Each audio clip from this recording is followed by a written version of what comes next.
Muy bien, estamos en la sesión 2.4, donde vamos a hablar acerca del tema del pietismo. El tema del pietismo, ¿no? El tema del pietismo es un tema muy interesante porque en la historia nosotros nos damos cuenta que existe como una especie de péndulo. Las cosas a veces van para la izquierda y a veces van para la derecha. ¿Qué les parece? A veces están en un extremo y a veces están en otro extremo. Bueno, con el asunto del pietismo es una especie de reacción quizá contra una tendencia que se estaba viendo en el protestantismo, que era el de volverse teóricos, ¿no? Un poco las discusiones teológicas dentro de los luteranos. Habíamos hablado de la ortodoxia luterana, la ortodoxia católica. Las discusiones doctrinales siempre originan una especie de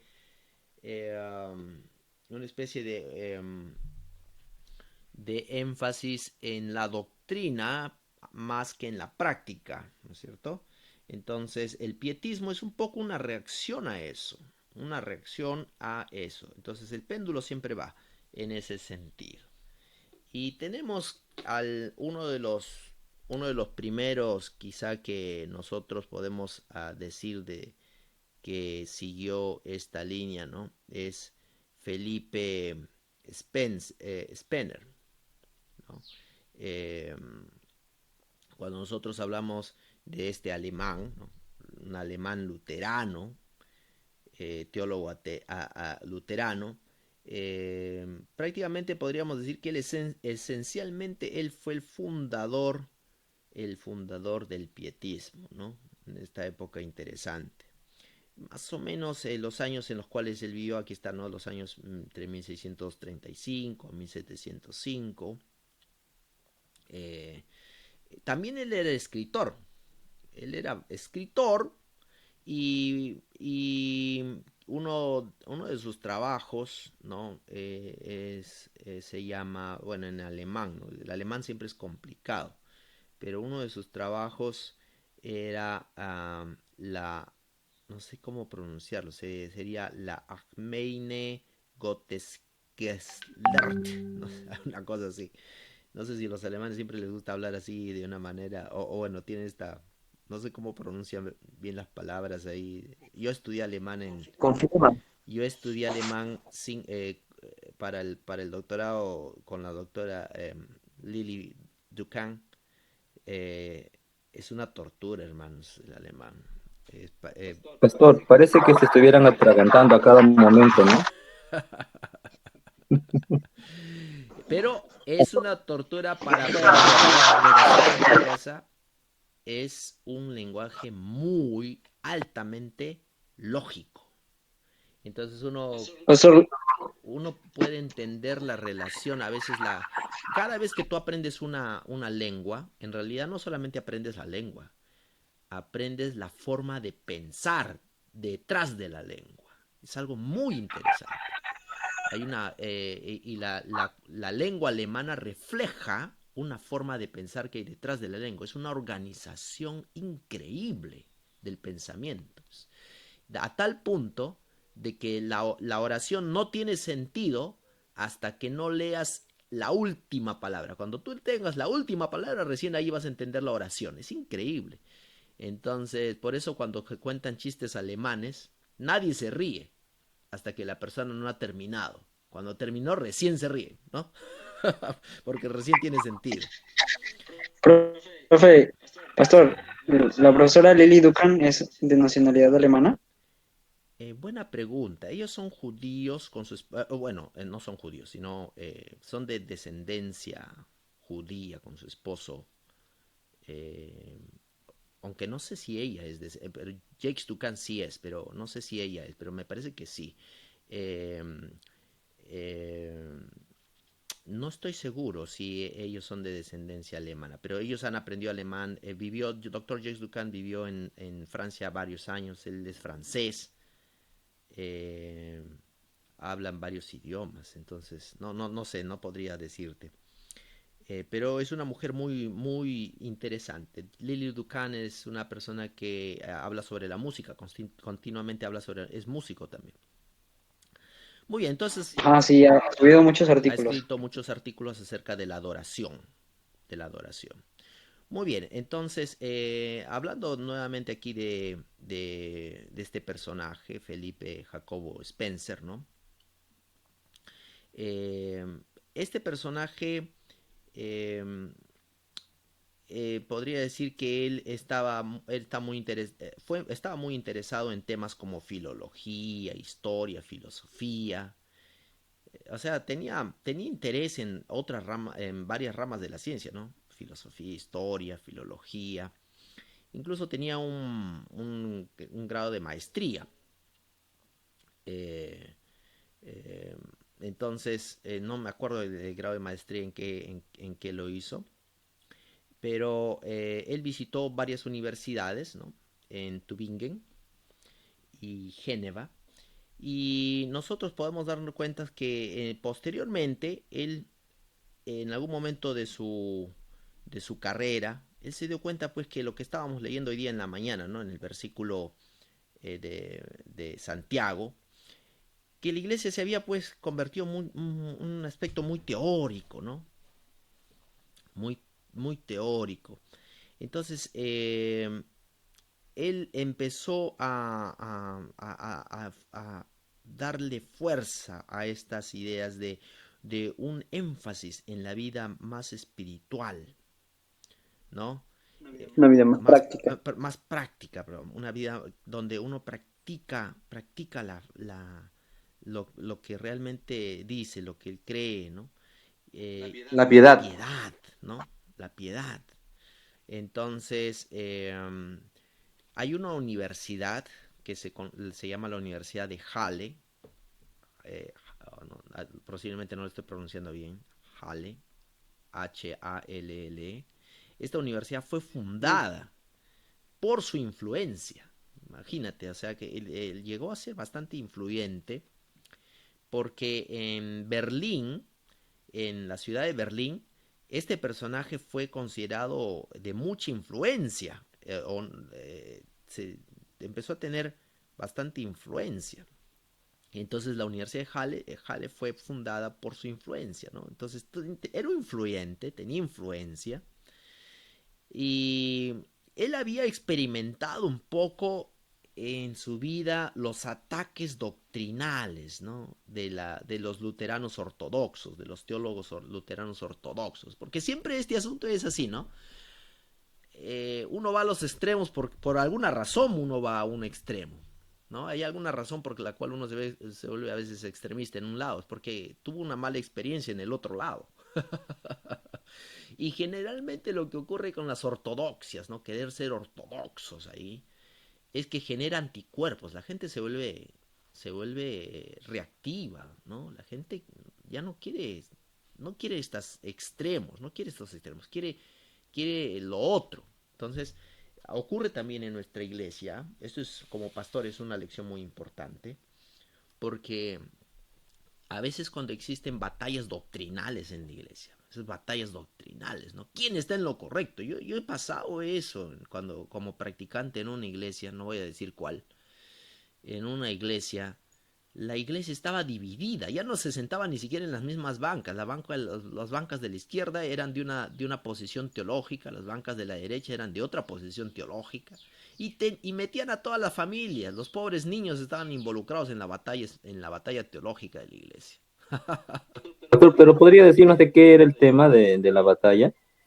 Ah, de qué era el tema? La doctrina luterana ortodoxa es tú sabes, ya hemos estudiado un poquito en qué consistía las batallas de la doctrina luterana, ¿no? Hemos analizado, No, pastor, de lo que usted nos está contando, de la iglesia donde estuvo, de qué era la batalla, sobre qué de punto. mi experiencia. Oh, ok, ok.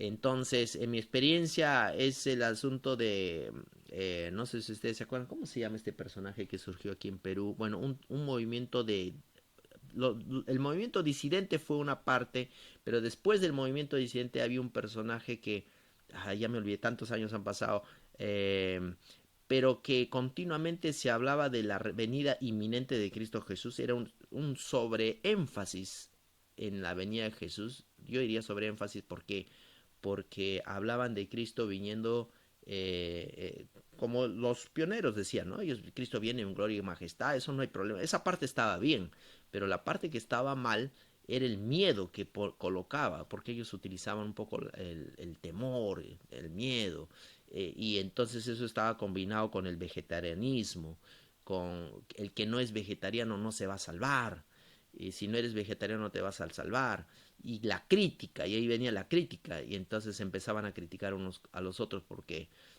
míralo, él no es vegetariano, por lo tanto no se va a salvar. Y entonces todo eso genera un espíritu de sinsabor y ahí empieza una reacción en la cual las próximas generaciones aprenden de la lección, lo terrible que es ser eh, extremista, ¿no? Extremista, y lo inútil que es ser extremista. Entonces ahí Felipe Jacobo tuvo una experiencia parecida aquí y, y con los años, ¿no? Eh, Llegó a tener más oponentes, empezó a tener más oponentes y entonces su movimiento, el movimiento pietista que él fundó, todo el mundo lo criticó su movimiento, pero incluso la facultad de Wittenberg oficialmente lo cargó a él con 264 errores. ¿Qué les parece? Este hombre tiene más errores que ¿no? Que Caín. Que el Papa. Eh, y no fue hasta su muerte, cuando ya murió recién, ahí esa reacción que tuvieron contra él, ¿no? Que un poquito desapareció, pero es interesante. Incluso la teología de él, él fue influenciado por otros. En realidad es interesante estos personajes nunca vienen de la nada. Son influenciados también por otras personas. Fue influenciado por otros teólogos, ¿no? Y que lo ayudaron a formar su pensamiento teológico. Algunos de ellos es... Sí, Me gustaría contar algo también. sí, dime. Bueno, en el movimiento que surgió a raíz de Felipe Spinner, ¿no? Vemos también que de la forma como se adoraba a Dios en cuanto a las formas, en cuanto se seguían en la religión de aquel tiempo, estaba un poco tirando, un poco desviándose del verdadero propósito de Dios. Se discutía más temas doctrinales, temas teológicos, que creaban, como usted dijo, ¿no? En su experiencia, un ambiente tenso, ¿no? Como que robaba el gozo de la adoración a Dios.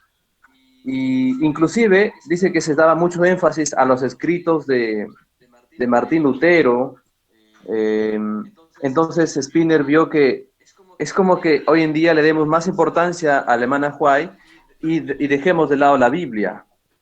Entonces, dice aquí que nada de esto podría ponerse al nivel de las escrituras, ¿no? Entonces, esto es lo que Spinner también procuraba hacer ver. Él no se apartó de la fe reformada de Lutero, sino que buscaba dentro de ello hacer como que dice, una nueva reforma. Y como usted mencionó también en el texto de Santiago, que se practique más la fe antes de que pasemos más tiempo criticando o discutiendo temas doctrinales o teológicos, sino que pasemos más tiempo practicando la fe. Y de esa manera, y también estudiando la Biblia en sí, más que los escritos de los reformadores. Interesante. Bueno, en eso que acabas de mencionar lo último, una de las cosas que él trató de enfatizar era el estudio privado de las escrituras y el estudio grupal. Allí pareciera ser que hubo una especie de, eh, eh, o sea, de un formalismo de atar la Biblia al templo. Incluso John Wesley, que vamos a ver adelante, tenía este asunto de que los cultos, si no eran celebrados dentro del templo, no eran cultos. Tú no podías sentarte afuera, hacer culto ahí debajo de un árbol, ¿no? No, no, todo tiene que ser dentro del templo. Incluso John Wesley tenía ese problema.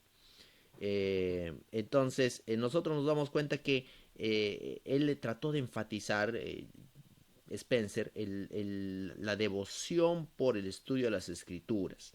Y también otra cosa que él trató de hacer, un punto fundamental en su teología, era que los miembros de la iglesia se envuelvan más en las funciones de la iglesia, incrementar el envolvimiento de los miembros de la iglesia en las funciones de la iglesia. ¿Por qué? Porque ahí viene un problema que es el cleriquismo, el asunto clerical, ¿no?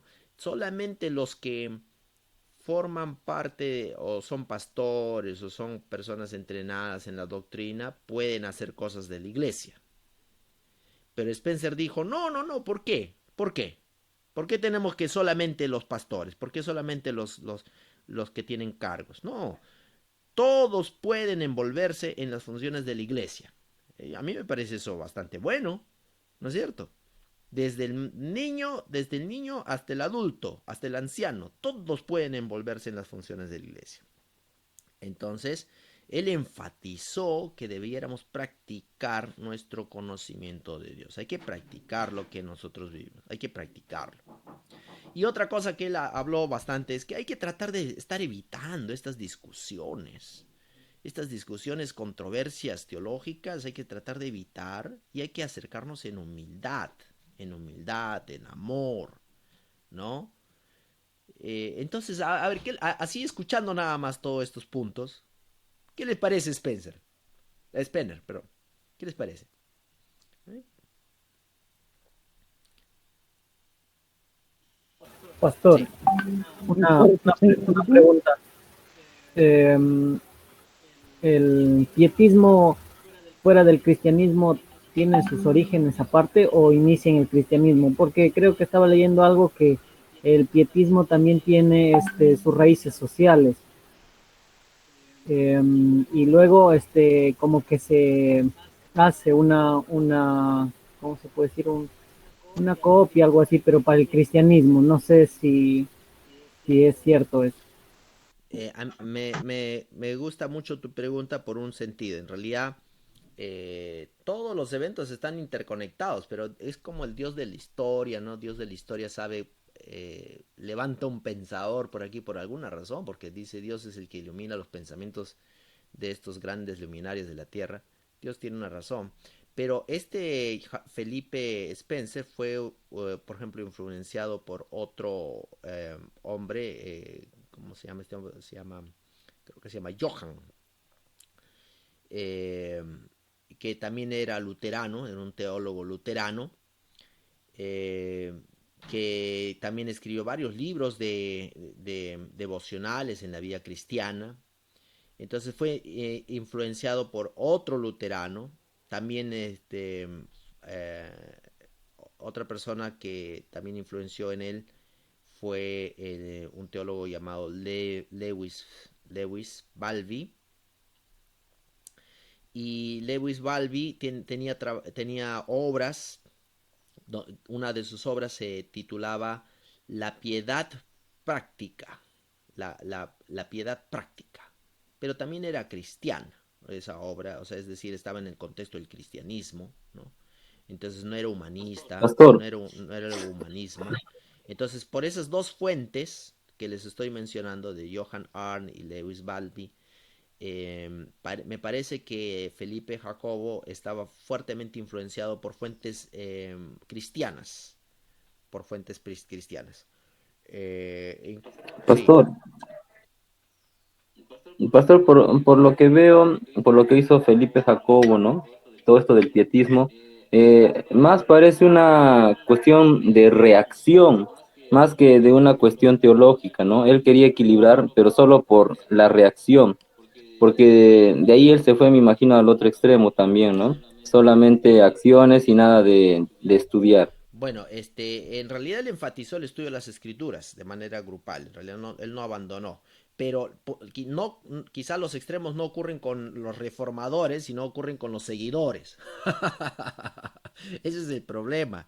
Eso es verdad, A pastor. veces no son los reformadores los que llegan a estos extremos, sino son lo mismo ocurrió con el luteranismo, ¿no? El luteranismo, Lutero no tuvo culpa de estas luchas teológicas de la ortodoxia luterana, es algo que los seguidores hicieron, ¿no? Así también dentro del adventismo pensemos cuál es el problema, no es el problema con nuestros pioneros de la iglesia, sino a veces es con nosotros aquí, ¿no? Muy bien, vamos a continuar aquí. Hay otro alemán, otro personaje interesante, ¿no? Augusto. Augusto. A ver, en la lectura, ¿alguien leyó algo aquí? Porque este personaje fue discípulo, o podría decir que discípulo de del personaje anterior, ¿no? Entonces, ¿alguien le llamó la atención algo con respecto a Augusto Germán Franke?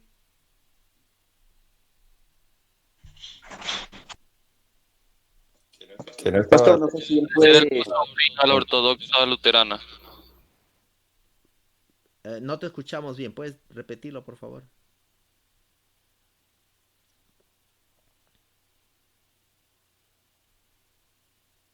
Ah, se nos fue nuestro amigo, querido amigo. Me parece que lo que... bueno, pastor, Sí, lo que yo había leído aquí en la lectura es que este fue un seguidor, ¿no? de Spinner, y que cuando finalmente Spinner, logró conocer a Spinner, este hombre, Augusto Germán Frank, le tildó de padre mío a Spinner, ¿no? interesante, ¿no? Y comenzó a dar sus conferencias. Este hombre daba conferencias para divulgar y defender las propuestas de Spinner, ¿no? Y se hizo, eh, se hizo también muy conocido y se hizo profesor de una universidad de Halle, creo que, ¿no? También de Halle, y donde impulsó ahí el movimiento pietista. Muy bien, gracias. Gracias por eso. Hay algunos detalles que voy a mencionar aquí interesante con respecto a este Augusto. Y es que él en realidad, uno puede pensar que estos personajes pietistas eran que querían cosas prácticas porque no tenían ningún interés en estar profundizando en la Biblia, ¿no? Eran muy superficiales. De repente podríamos pensar de que eran personajes superficiales. Pero como hemos visto en el caso anterior y en este caso, por ejemplo, no es así.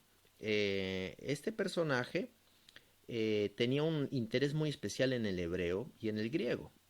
Y para aprenderlo más plenamente, ¿no? Él recibió instrucciones de Ezra Etzarti, ¿no? Este, en Harvard. Y entonces él empezó a estudiar profundamente, más profundamente el griego, el hebreo, y de tal manera que pudiera tener un conocimiento más profundo, ¿no? Sistemático de la Biblia. Entonces, ahora, ahí viene el asunto. ¿Quién origina las reformas? A veces uno puede decir, no, yo creo que la palabra de Dios mueve nuestros corazones. La aguja viene por el escuchar la palabra de Dios, la fe, perdón, viene por escuchar la palabra de Dios y escucharla con fe, ¿no? Así que tenemos este personaje que también ayudó mucho en la, en la formación del pietismo. Quizá una de las cosas que se puede mencionar con respecto a las cosas que él escribió, a los trabajos que él escribió, está una obra que se llama es como sería titulada más o menos comentario de los libros sagrados del Nuevo Testamento, algo así, ¿no? Así que sí tenía un interés él en el estudio profundo de la escritura, no estaba completamente desligado al estudio profundo de la escritura. Él estaba interesado en un estudio profundo de la escritura. El problema no era el estudio de la escritura, o sea, no es que esta gente era superficial. El problema no era ese, sino que era una especie de reacción contra lo otro, ¿no? Pastor, eu percebo por esses grupos e eles estudavam as escrituras, pero não de uma maneira tão teológica como os reformadores. Hasta porque parece que a história mostra que lo que ellos enfatizaban más era la vida práctica, la oración, la consagración, ayudar a las personas. Esto era la énfasis de estos cristianos. Así es. Muy bien. Entonces vamos a ir, vamos al siguiente personaje de Nicolás Luis. A ver, ¿alguien quiere comentar algo con respecto a Nicolás Luis? El conde. Yo creo que él fue también seguidor de Spinner y prácticamente adoptó la manera de pensar de él, solo que él, según la lectura, estaba más preocupado también en la obra de las misiones. Yo creo que esa labor fue muy importante, la labor de él fue muy importante, su influencia fue importante también sobre el siguiente personaje, Wesley, y creo que a través de ese énfasis que ellos hicieron en la misión, el cristianismo llegó a expandirse especialmente en Sudamérica, África y Norteamérica también. Perfecto. Ahora, aquí viene algo, un detalle que quiero mencionar. Gracias por ese detalle de las misiones. Muy importante que ahorita lo vamos a ver con el asunto del movimiento moravo. Pero este personaje estudió en Halle, que había sido, ya habíamos visto quién ayudó a fundar Halle. Este otro personaje, ¿no? Felipe Jacobo Spencer. Así que él estudió ahí y fue marcado ahí, fue marcado. Cuán importante es estudiar. Una institución tiene una marca. Las instituciones tienen una marca en nuestra vida, hermanos. De verdad. Entonces, él estudió en Halle, que fue fundada por Spener, y, y ahí es donde él aprendió el asunto del bueno, fue reforzado, ¿no? Ahí es donde se marcó con el asunto del pietismo. Su carácter fue definido con el asunto del pietismo. Dice el pastor que Spinner fue su padrino de bautismo también de Nicolás. Interesante, interesante.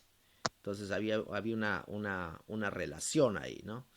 Entonces, pero también hay que destacar que él era una mente bastante activa, alerta, ¿no?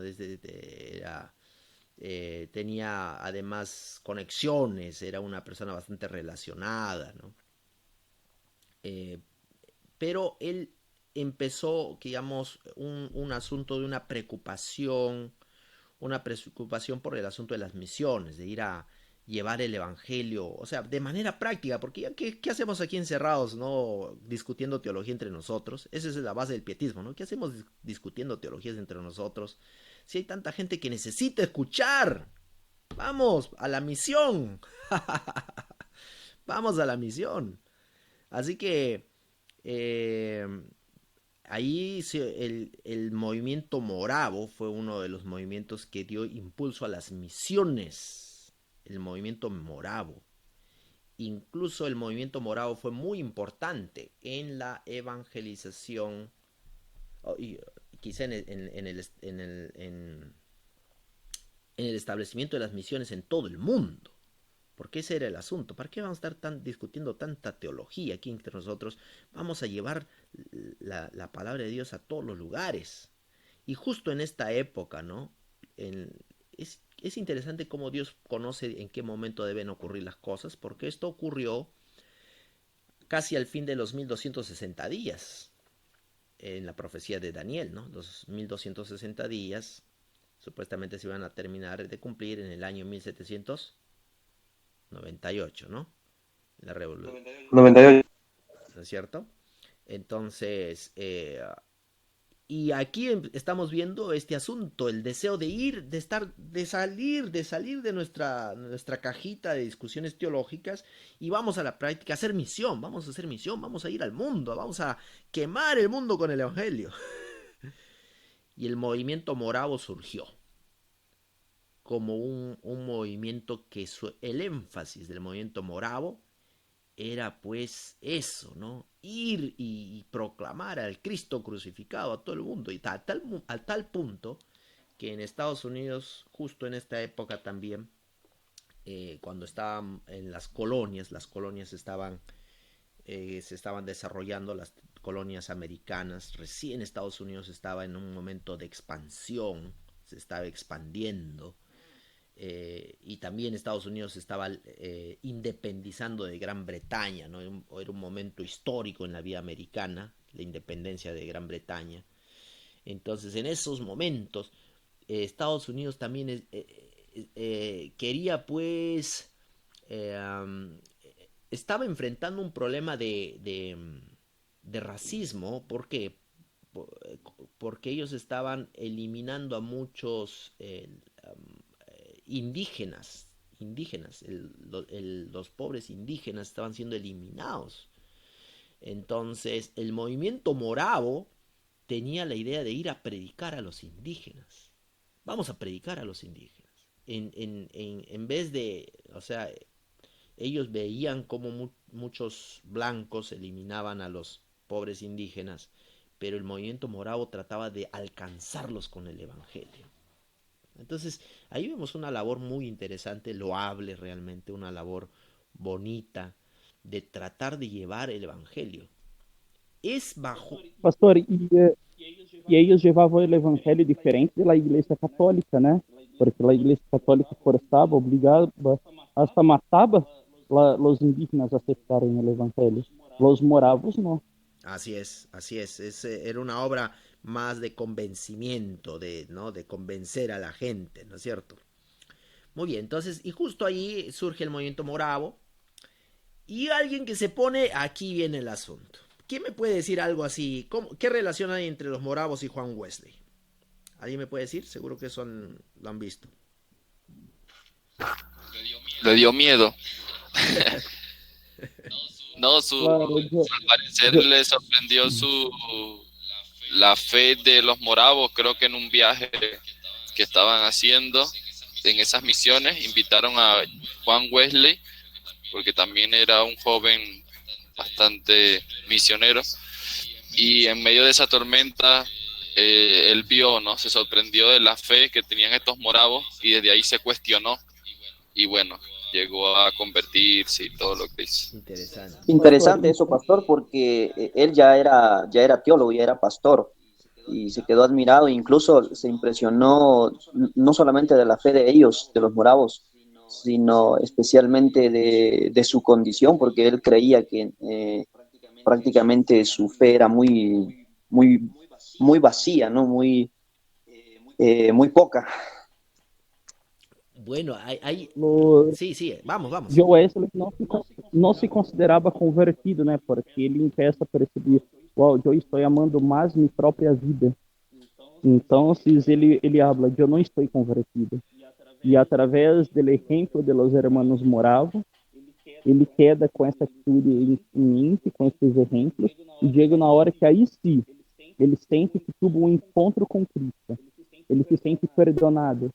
E aí ele passa a amar a Cristo de tal maneira que depois ele estuvo disposto a perder a própria vida. Fosse lo que costar, ele queria predicar o evangelho. Interesante.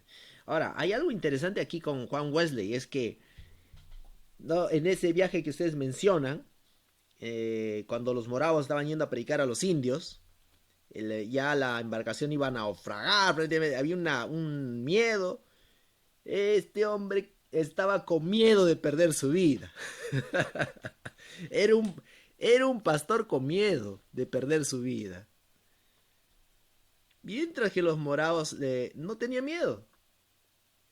Y ellos no tenían preocupación. Y le preguntaron, ¿no? ¿Tú conoces a Cristo Jesús, el Salvador? ¿Tú conoces? ¿Tienes el Espíritu de Dios? Me preguntaron. ¿Tienes el Espíritu de Dios? Le preguntaron estas preguntas básicas, ¿no? Que son preguntas de ¿cómo vas a responder? Yo soy pastor, ya estoy trabajando para la iglesia, ¿cómo vas a decir que? Y por supuesto que él respondió, sí, por supuesto. Pero él se dio cuenta que su respuesta era una respuesta vacía. ¿Ya te ha pasado eso? ¿Ya te ha pasado? Sí, pastor. A mí me ha pasado. se dio cuenta que su corazón estaba vacío. Estaba vacío. Porque... La teoría la tenía muy bien, la teoría, pero le faltaba conocer verdaderamente a ese Jesús que predicaba. Así es. Entonces, ahí es donde se dio cuenta, pues, que él necesitaba desesperadamente al verdadero Salvador, a Cristo Jesús. Su conversión vino después, ¿no? Cuenta un poco acerca de la lectura de una de las escritos de Lutero. Estaban leyendo los escritos de Lutero, escuchó los escritos de Lutero y él dice que su corazón empezó a arder. Ese arder, ¿no? Como los acompañantes de Jesús en el camino a Emaús. Su corazón ardía dentro de ellos. Esto es lo que pasó con Juan Wesley. El corazón empezó a arder al darse cuenta que su Salvador, Cristo Jesús, estaba vivo, güey. Y que él podía darle su vida. Y que podía entrar en una relación, en un contacto directo con Cristo. Que no tenía que... Sí. Pastor, pero tal vez un detalle ahí es, se leía un escrito de Lutero, pero Lutero citando al libro de los Romanos. Y decía, eso fue lo que le tocó. Así es, sí, buen punto. En realidad no era Lutero nada más su teología de Lutero, sino que Lutero estaba explicando a Romanos. Y es ahí donde esa conexión hizo que Juan Wesley descubriera mi fe. ¿Y dónde está mi fe? ¿Qué cosa es mi fe, no? Cristo Jesús es el fundamento de la fe. Y el pietismo hablaba de eso, ¿no? El movimiento moravo también. Entonces, ese asunto de la fe práctica, la fe viva, y fue grandemente influenciado. Y es así que sin darse cuenta Juan Wesley, o sea, porque esto no lo hizo intencionalmente, nada de esto era su plan, ¿eh? Esto no estaba en su libro, en su plan, de, vamos a iniciar un nuevo movimiento aquí. No, esto era plan de Dios, hermanos. Él a ver, ¿quién me dice a qué iglesia pertenecía él? ¿Cuál era la iglesia a la cual pertenecía? A la denominación. Anglicana. Anglicana. Además, ele não queria se separar da igreja anglicana, né? Así es. Hasta que chegou um momento que aí não deu mais. Aí nasceu a igreja metodista. Así es. Él tenía... Hasta el final luchó y para no separarse. Así es. Él trató con todo su corazón. Lo único que él quería era expandir pues esa fe que él había conocido en la iglesia anglicana. Eso era lo único que él quería hacer. Pero ahora tenía pues Cristo Jesús en su corazón. Esa es la diferencia. Entonces Pastora, creo que había un problema, ¿no? Porque creo que en la iglesia anglicana consideraban que Dios les había dado autoridad nada más para, digamos, dar o defender la doctrina que ellos tenían en ese momento en un área local, pero no lo podían concebir no concebían la obra de las misiones, creo ellos. Y obviamente Wesley, cuando unido ahí con los moravos, ese fue como que fue el problema también que lo llevó prácticamente, bueno, no fue el que lo hizo separarse, pero sí era un problema que él vivía, ¿no? Y al final creo que él decía, ¿no? Según la lectura que bueno, decía, ¿no? Que prácticamente o sea, él prefería, ¿no? Decía que el púlpito de él era todo el mundo, no era un púlpito como ellos lo concebían. Así es. Esa frase, mi púlpito, ¿cómo es? ¿Es mi púlpito o mi iglesia? A ver si lo buscan bien el pensamiento. Creo que es... Mi parroquia es todo el mundo. Mi parroquia es todo el mundo, así es. Mi parroquia. Esa es la frase. Mi parroquia es todo el mundo. ¿Qué frase tan inspiradora, ¿no? Esa frase es una frase de esas que... Uno de esas que realmente inspira. Yo me rebautizo, pastor. Ya, ahora, hermano, ahora mismo, busca las aguas, baja el caballo ahí con Felipe. Pastor, una pregunta, pastor. ¿A raíz de eso surgió el movimiento metodista o ya estaba el movimiento metodista? No, bueno, como decía, en realidad el camino de Juan Wesley comenzó antes de conocer a los moravos, porque él tenía una especie de, ¿cómo se llama? Club de la santidad. Era una cosa, una iniciativa que él tenía con unos amigos de poder orar, estudiar la Biblia, dedicarse al estudio de la Biblia y orar, y de hacer las cosas bien. Era una iniciativa de él que, ¿no? Con otros amigos. Así que un poco que se lo conocía como especie de club de la santidad, de los santos, algo así. Él tenía ese deseo de acercarse a Dios desde antes, pero cuando ya conoció a los moravos es cuando su conversión se hizo evidente.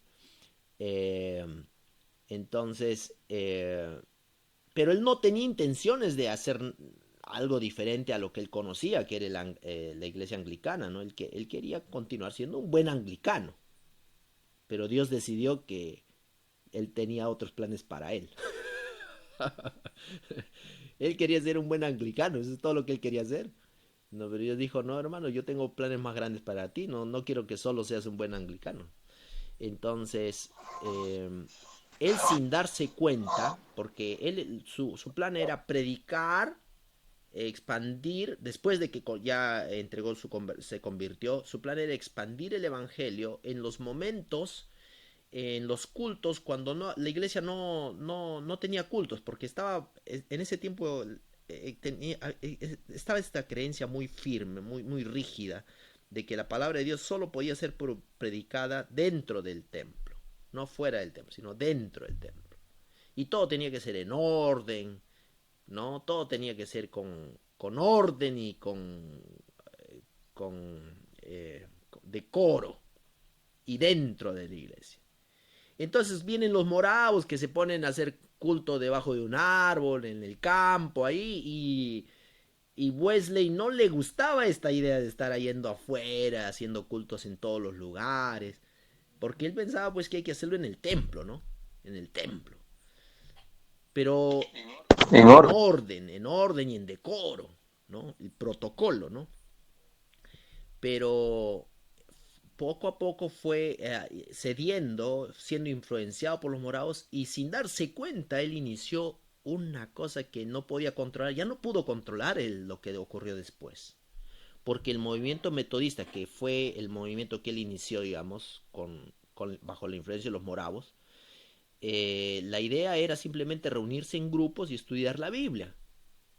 Reunirse en grupos y estudiar la Biblia. Creo que era 11, cada 11 personas, un líder, y que ese líder dirigiera al grupo. Y él creó una estructura que sin darse cuenta iba a dar origen al metodismo. Porque ahora esos líderes empoderados, ya con esa capacidad de enseñar y todo, y la elección de los líderes no fue basada en su conocimiento teológico, más el énfasis más importante era su entrega, su fervor, ¿no? Entonces, eso originó que esa iglesia ese movimiento se reprodujera increíblemente. Una pregunta. Sí. Algo que me queda en duda es la relación que hay entre los moravos y el pietismo. Si finalmente llegan a ser uno solo o es que son totalmente diferentes la relación de estos dos movimientos. Bueno, quizá lo que podríamos decir es que el pietismo es como todo, una cosa origina a la otra, ¿no? El pietismo dio origen al movimiento moravo. Podríamos decir